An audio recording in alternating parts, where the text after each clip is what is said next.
What is up, guys? It's Matt from Matt Media. Now, one of my favorite genres of music is rock, and one of my favorite bands is Linkin Park. I've been a fan of Linkin Park since their debut album Hybrid Theory in 2001, back when they were considered nu metal, and when nu metal was at the height of their popularity, for better or for worse. I've listened to every one of their albums, and I've thoroughly enjoyed them. Their entire discography is pretty solid, while some of their albums are some of the greatest of all time. My personal favorites are Meteora and Living Things, but for this video I'm going to look into one of their side projects. Early in the 2000s, Linkin Park got involved in a couple of different projects that involved reimagining their previous works. First, there was Reanimation in 2002, which was a remixed version of various tracks from Hybrid Theory, but the one I'm going to focus on is the 2004 collaborative album Collision Course, when they worked with rapper Jay-Z. Back when MTV actually had music programming, they had a show called Ultimate Mashups, and Jay-Z was one of the first artists to be featured on that program. MTV had Jay-Z choose the band or artist he wanted to work with, so he decided to call Linkin Park frontman Mike Shinoda. Together, they decided to rework and reproduce two songs together, instead of just mashing together two of their own respective songs, so the songs flow and fit better.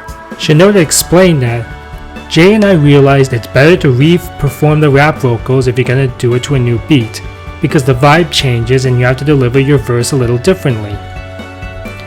From there, both Jay and the band re-recorded the track to accommodate Jay's raps better and melded with Linkin Park's music. Both Jay-Z and Linkin Park ended up liking the results so much that they decided to release all 6 recorded tracks on the album that is now known as Collision Course. The whole album was put together in about 4 days after that. As part of the whole MTV Ultimate Mashup show, Jay-Z and Linkin Park performed the show live at the Roxy Theater in West Hollywood and became a real hit with the crowd. The album uses 7 Linkin Park songs, 3 from Meteora and 4 from Hybrid Theory, and 6 Jay-Z songs. 3 songs from the Black Album, 1 from Volume 3, Life and Times of S. Carter, 1 from Volume 2, Hard Knock Life, and 1 from The Blueprint. So was the album a hit? Yes and no. The album ended up getting mixed reviews from critics, but it was commercially successful. The album went 2 times platinum in the United States, Canada, and Ireland, while getting single platinum certifications in Australia, Germany, New Zealand, Switzerland, and the UK. I mean, personally, I love this album. I really like the creative way they combine different songs that you wouldn't normally expect. I mean, one of the tracks combines Linkin Park's Paper Cut from Hybrid Theory and Big Pimpin'. I mean, who else would have thought of that? And the next track after that mashes Jay-Z's Jigga What and Linkin Park's Faint. I mean, if you want creative, there it is. But my personal favorites are Numb and Encore, the only released single of the album, Dirt Off Your Shoulder and Lying From You, and the 3-song mashup of Points of Authority, 99 Problems, and One Step Closer. Now, what makes this album work for me is not only its creativity, but also the way that Jay's rapping melds perfectly with whatever music track that Linkin Park lays down.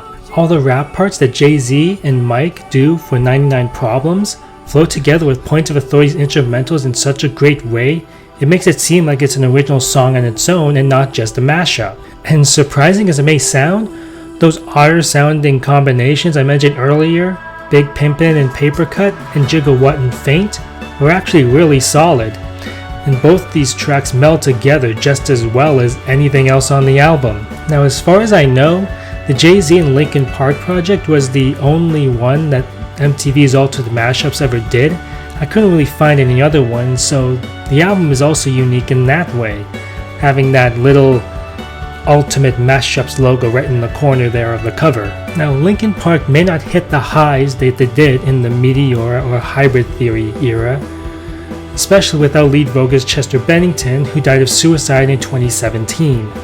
And even though the band has started to work on new music, they aren't quite ready for a return yet. In October of this year, Shinoda said, "Now is not the time for the band's return.